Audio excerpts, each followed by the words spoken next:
As a result of Russia's invasion, residents of the de-occupied city of Kupyansk in the Kharkiv region have little or no access to gas, electricity, or water. VOA's Anna Kostushenko visited the city and reports on the challenges of surviving in this once occupied city.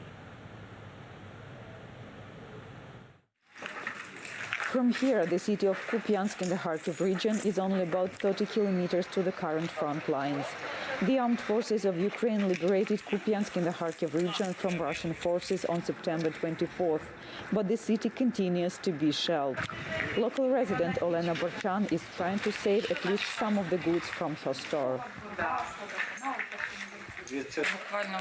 A rocket hit it some 3 days ago. Now everything is covered in broken glass.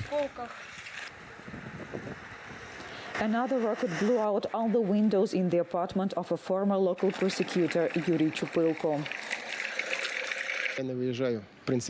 I'm not leaving because I'm not the type to run away. I'm glad my apartment is still standing. Just the windows got blown out. Chupilko says these are relatively minor losses. Many locals had their homes completely destroyed. There is no gas in the deoccupied city, so locals cook mostly on open fires outside. There is also no electricity or telephone service in the city. Before Russia's February 24th invasion of Ukraine, Kupyansk was a bustling and busy city, says Chupilko. He adds he will never forgive Russia. Our northern neighbor is a police state with no rights and freedoms. Do you understand?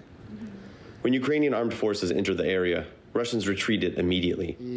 They used to call themselves our older brother, but they turned out to be no relative of ours.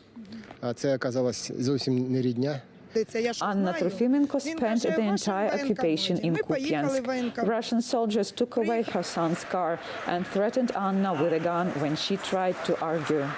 A Russian soldier jumped out and pointed a gun at me. I said, "I'm as old as your mother and I am not armed. Why are you pointing a gun at me?" He said, "Because I was making a fuss." But there are some signs of renewal. A few days after Russian forces left, a market started operating in the city. Irina and others like her survived the summer in part because of the crops they grew themselves. We have grown some potatoes and onions. Before the war, some 30,000 people lived in Kupyansk. The city was an important railway junction. Milk and meat factories, as well as a large sugar plant, operated here. Today, locals are gathering firewood from the debris of their own houses as they try and prepare for what surely will be a tough winter.